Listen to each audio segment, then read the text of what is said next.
Hey, Alexandra. Hi, Stu. It's great to talk to you today. Congratulations on your documentary Stu Show, which was Thank you. really fascinating for me to watch because I had recently watched Being the Ricardos, and and I'm not sure if you're familiar with it, but Oh, yes. it just wasn't the portrayal of Lucille Ball that I expected. So You think? Don't tell get me, me started, Alexandra. You oh, don't want to get me started on that. no, I really do. Tell me how different she was from that portrayal. 180 degrees in the opposite direction. What Aaron Sorkin did was portray her in his own twisted mind. I like to call that the West Wing of Desi Lou of the 50s. Everybody looked and sounded like they were talking from the 90s. And again, he fully admitted that he didn't do any research. He did the minimum amount of what he could and then decided in his own feeble little mind how he wanted those characters portrayed. And what ended up was a mishmash of stuff that not only didn't make any sense, but wasn't true to form. He not only bashed Lucy in that film, but Bob Carroll and Madeline Davis, the writers. If Madeline were still alive, she'd be looking at that going, what did I ever do to him? So, like I said, you don't want to get me started on that. Okay, but tell me about your relationship with Lucille Ball and how you met her and what your friendship was like. Because I know you actually even got to play a photographer on one of her shows. Yeah. She was very generous and gave me that part. I was in my last year at Cal State Northridge in the San Fernando Valley, which is a suburb of Los Angeles. And Lucy was hired to teach a class on television aesthetics on Monday night. And I wasn't going to take the class because I was told by somebody that I knew at the studio where I was working that it would burst my bubble of how I thought she was, that she wasn't Lucy Ricardo, that she wasn't Lucy Carmichael. And if I wanted to remain a fan of hers, not to take the class. And the faculty at Cal State Northridge was actually worried that they wouldn't fill the class because it was in the largest auditorium at the time, which held about 300 people. And my counselor said to me when I told him what I had heard from this other person, said, I've been in the business a long time myself, and I learned never to judge anybody until I see for myself how that person is. Now, I'm not sure whether he said that because they wanted somebody who was knowledgeable in television to take the class or whether he meant it. Turns out that was the best thing anybody ever said to me my whole life because I took the class. She knew who I was almost from the get-go because I asked questions every week. And during the breaks, I went up and spoke with her. And I knew that she had at that time just signed a deal with NBC after so many years at CBS. And I knew there were jobs opening. And of course, as a starving college kid, the one thing I wanted was a job in the industry. And so when the time came, I didn't get a job on any of the specials that she did, but I kept in touch with her. And her longtime publicist, a gentleman by the name of Howard McClay, passed away in 1981. And because she and her husband knew that I had this vast knowledge of her career and their television episodes throughout the years, I got put into one of his positions, which was being in charge of their film vault and pulling clips for shows like Entertainment Tonight, some of the other news shows, when they needed a clip from one of her series. And I did that for almost 10 years. So I remained friends with her. I remained being an employee of her. And when she went back into television in 1986 for Life with Lucy, I became Gary Morton's assistant. And I got up enough nerve one day while I was driving her home to ask her for a part on the show. And this is in the documentary. You've probably seen this. Surprisingly, she didn't even hesitate. She said, sure, we'll have the writers write something for you. So she was a wonderful, warm, caring person. She wasn't self-centered. She didn't have an ego. It wasn't all about herself. She wasn't cold. She wasn't distant. So take that, Aaron Sorkin. I'm so glad that this film is being released after that so people will see what the real Lucille Ball was like. Definitely. So the first show that you worked on with her was Here's Lucy. No, I didn't meet her until 1979. Here's Lucy ended in 1974. She did specials for CBS for the rest of that decade. And when she taught the class at Cal State Northridge, that was in the fall of 1979. And that's when she first signed a deal with NBC. It was a 2-year deal, and she did a special and a pilot. I think maybe she did 2 pilots. Neither of them sold. And then she was a free agent again. And by that point, she had retired. She didn't want television anymore. And then ABC came calling after the Cosby Show was this enormous hit on NBC. And they threw Cosby money at her to come back to television. And that was the only reason that she took it. That's the only reason that Gary took it. She took it because she got reunited with Gail Gordon again, and she was bored. She wanted to work again. And it was amazing watching her work. Oh, did she know that craft? I learned so much. And I'd worked in the industry already for 12 years at that point, and I learned more in those 13 weeks than I ever learned in the preceding 12 years. It was wonderful being a part of that show, even though it wasn't successful. Now, you were also the warm-up person for other shows like Silver Spoons. Correct. That was a really interesting anecdote that Ricky Schroeder's mother didn't like it when Jason Bateman was going to be interviewed on set as well. I had no idea that she was that much of a stage mother. You didn't work on the show, Alexandra. So I'm guessing there are more stories like that.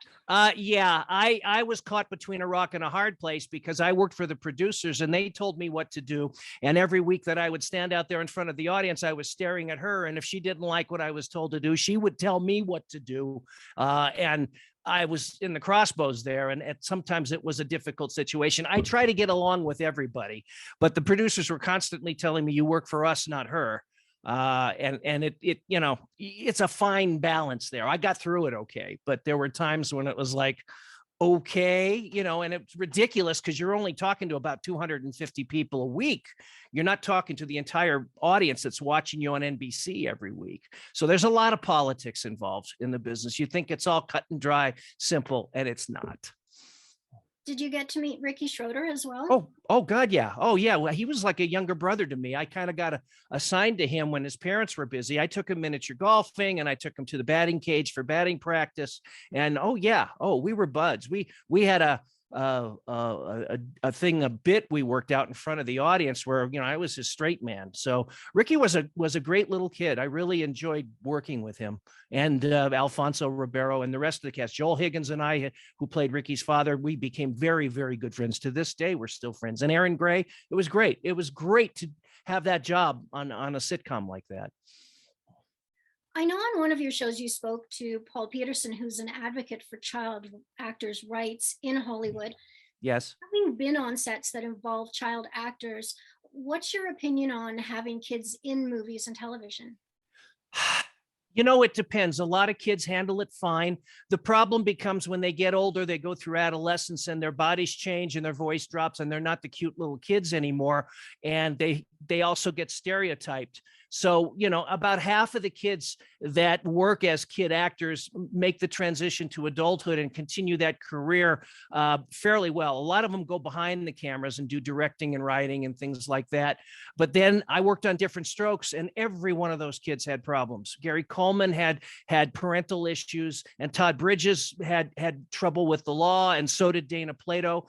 And, you know, they were all such nice kids, but you start throwing money and fame at them and it does change them. And so the parents, you know, Paul always says it's the parents. And yeah, it is. As a parent myself, sometimes though, you can't control your children. And my daughter is not in the business at all.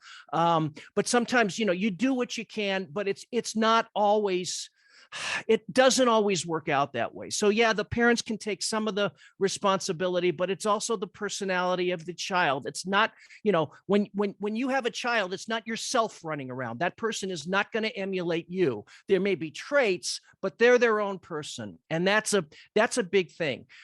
Fortunately, outside of the Diff'rent Strokes kids, most of the young actors I worked with all turned out okay. They did have good upbringing. They realize that fame is fleeting. And they move on. But, you know, the media only tells you about the bad ones. You never hear about the good ones. Now, this movie is also about your show, Stu Show, in which you interview numerous celebrities like a podcast, but before podcasts existed. When Right. did you release your first show on the internet? 2006. I came into some money, and this is when all of this kind of stuff was first starting. There wasn't high-speed internet at the time, so you couldn't do video like we're doing now, but you could do audio. You could do MP3 at a very low bit rate. And I decided, you know, since I worked in the business for all these years and I had a lot of friends, and this is when podcasting was first starting, and there were podcasts about everything, about baseball, about football, about gambling, about politics. But there was nothing out there on classic TV. And I figured, well, maybe there's an audience out there for classic TV. And it turned out there was. So I rounded up most of the actors that I had worked with over the years doing audience warm-ups and those that I became personal friends with. And they all came over and they all helped me. And we did basically This Is Your Life, whoever. And I just asked them questions about their life and career and how they got started and what advice they'd give to aspiring actors. And then we would talk about some of the episodes of the shows they did, some of their favorite. And it just kind of blossomed from that.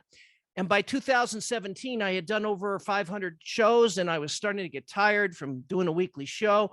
And I thought, how can I make this fresh and, more entertaining? And so I invested money and I went to television on the internet, and I was in standard def up until this past year. And then I invested more money because the show was doing really well. And now I'm in full high def. I also moved out of LA after 35 years and semi-retired and moved up here to Pine Mountain Club. And surprisingly, because of the reputation I have, the stars are coming up here. I just shot a show over the weekend, and, it's worked out great, and I'm not working as hard, and, but I'm still doing an output of shows, which I intend to continue as long as it's fun. I made this a promise to myself: when it starts being tedious and it's not fun anymore, then I'll stop. Who do you have lined up for upcoming shows, or what themes do you have? Well, let's see. Let me look at my board here. I've got John Barber, the movie critic from KNBC, coming up next month. I have a couple of authors who have written a book on Laurel and Hardy's post-career years. In other words, the last 10 or 12 years of their lives that nobody has written a book on. Very unique subject. So we not only cover classic TV, sometimes we cover classic movies. I've got Scotty Morrow coming in. If you look him up on IMDb, you'll see that he was on My Three Sons and Leave It to Beaver. He was one of these kid actors like Billy Mooney and Pamela Ferdin that made the rounds of all these shows over the years, and did all of these different sitcoms. He's probably best known, though, for playing Hope Lang's son on Peyton Place. So he'll be here in June. And then I've got one of the original Mickey Mouse Club Mouseketeers, Sharon Baird, will be here in July. And she's coming in from Reno. So they're coming from all points north to come up here in the mountains to do the show. And that makes me feel really good. It makes me feel like I'm doing something, good and for the people out there to appreciate. Yeah, that sounds amazing. I'm really into classic TV myself. Oh, good. How did you meet Michael Cole from the Mod Squad, which is another one of my favorite classic? Yeah. How did we meet? My wife, I think, met him first. A lot of the celebrities we meet at these autograph shows, they have these signings in the Burbank area in Los Angeles 4 times a year. And they're the ones that corral all these celebrities, and they bring hundreds of 8x10s and they press the flesh and meet the fans and sign the photos. And I think we met Michael at one of those shows. And the wonderful thing about doing this show is it's not like the Tonight Show where the guests come in and they're out and boom, boom, boom. Because I spend a lot of time with the guests, and it's not a soundbite. They get as long as they want to talk about their career. When we're done, very often they say, man, that was the best interview I've ever done, because we don't rush and we take our time. And I think that's what happened. We met Michael Cole at an autograph show.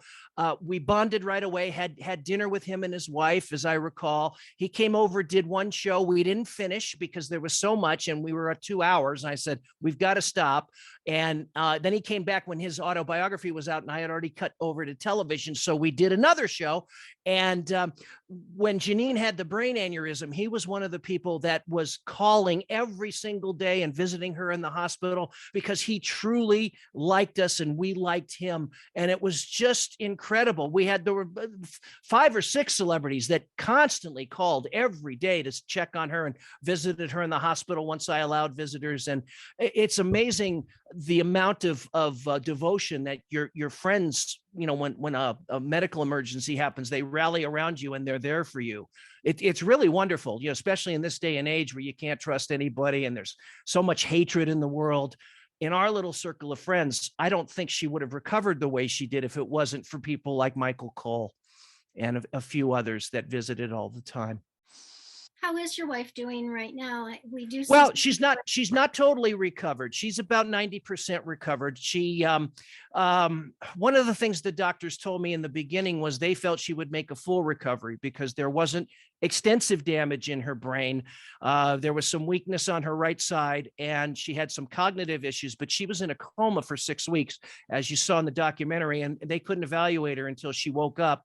But when she did wake up, we found that there was a lot more wrong with her than they had said. So basically 90% is about what she's come back. She has a little balance issues. I have to help her walk.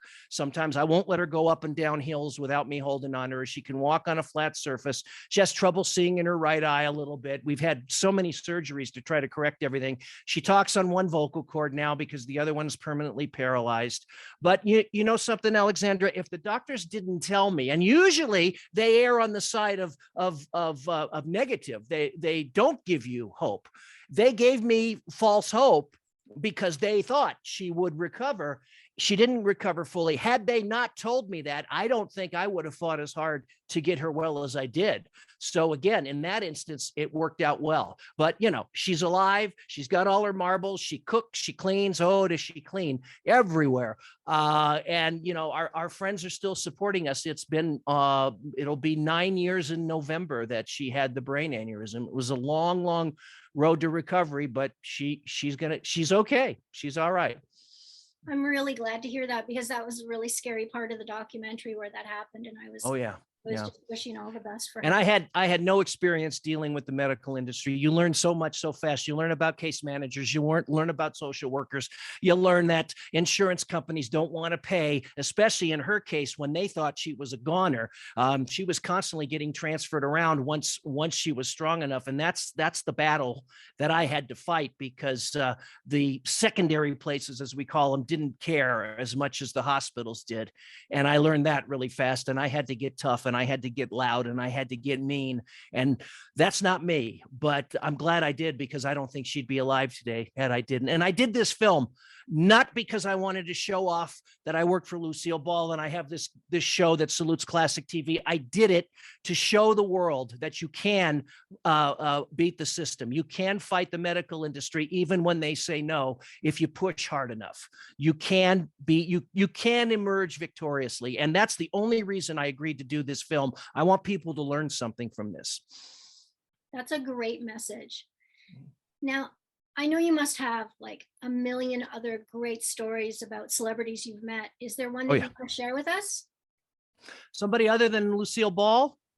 I have to go with Dick Van Dyke. I met Dick Van Dyke about 12 years ago at a book signing. And again, he and his wife, we just hit it off, and they were so wonderful during Janine's recovery. On all the major holidays, Arlene, Dick's wife, didn't want me sitting at home alone. I went to the hospital to see Janine on Christmas and Easter and Valentine's Day and 4th of July, the various holidays. But she called and said, "You're not going to sit there alone. After you see Janine come out, let me cook dinner for you. Let me make your lunch. Come and be with us." And once again, if you told me when I was a kid growing up and watching these shows, and I'm old enough to see the Lucy show, not I Love Lucy, the Lucy show and the original Dick Van Dyke show first run. I was a little kid when they were on, but I saw them. If you told me back then that I would know these people and be their friends, I would have told you to seek psychiatric help. But it's surreal. It's I have to stop and think. Dick calls here all the time with technical questions. The man is incredible. He still uses a computer. He still drives. He walks without a cane, and that's due to Arlene.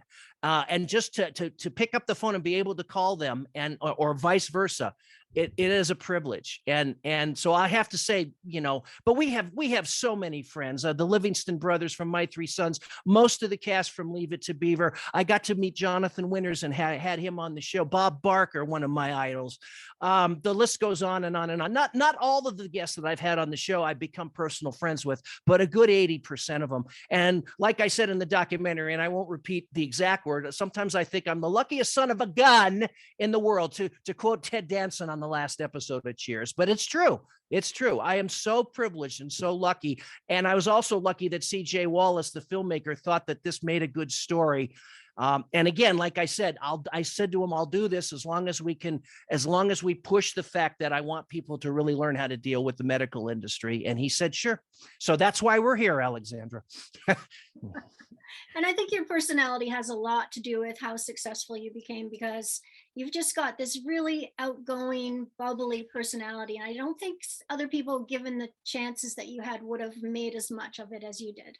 Well, that's very kind of you to say. A lot of this came from the fact that I did audience warm-ups, and I learned on the job training there how to talk to people like I'm talking to you one-on-one. When I stood in front of an audience during all those warm-up years, I talked to them like I'm talking to you. I wasn't, doing a speech and gazing out in the world. I'd make eye contact. I'd get them up on their feet. And people just want to be treated like human beings. They want to feel special. They want to feel important. And those people that came to all of those shows were important, because I hate fake laughs. I hate sweetening machines. And I worked my butt off so that the audiences appreciated the shows. The actors got more energy as a result. And the people left there thinking, yeah, I was treated really nicely. It's a whole different ballgame today. Today, everything is micromanaged. A 20-minute sitcom takes 6 hours to shoot. I had a little taste of that toward the end of my career. And it's ridiculous. You're talking about a television show. You're not trying to save the world. And everybody's got an opinion. And you shoot things 6, 7, 8 times. It was no fun anymore. Plus my gray hair kind of ended it too. I could have dyed it, but I got to be me. But it's very kind of you to say what you said. Thank you. I just have one more question. Do you Sure. think you'll ever make Stu Show into a podcast? Well, it kind of is. I mean, I have the website, StuShow.com. It's a television show on the internet. A lot of people refer to it as a podcast. The previous shows are up there to watch. And you can watch them on the website. I have a Roku TV channel, so that's more like a television channel than it is a podcast. But people refer to it as a podcast. And at first, I didn't like the sound of it, but now, because I've been on the air 16 years now, but now, if that's what they want to call it, that's fine. But I consider it a television show on the internet, basically. Podcast, when you hear a podcast, it's mostly audio, but more and more people are doing video now because it's becoming more and more affordable. But as you see, I don't use, one single camera and shoot the thing. I have 5 cameras set up in the room here. I have a set. I have an area where the guests sit. It's like a Larry King type talk show. So the long answer to your short question is, I think people already refer to it. They can call it whatever they want as long as they watch. How's that? That sounds great. I'm definitely going to check that out on the Roku channel. I didn't know it was on there. Yeah, go to the Roku store and just search Stu Show and then install the channel. There's a lot of free stuff up there. You can watch the new shows when they air every other Wednesday. I have a 24/7 sub channel on there that reruns continuously 24/7 older broadcasts. So you can always see something that's on there. Fantastic. Thank you so much for chatting with me today, Stu. It was so fascinating watching your movie, and it was just so great to talk with you today. Well, thank you. You're a very good interviewer, Alexandra. So good luck to you too. Thank you. Take care. You too. Bye-bye. Thank you so much for watching. If you enjoyed this interview, please hit the like button and also subscribe and press the notification button so that you don't miss out on any other celebrity interviews.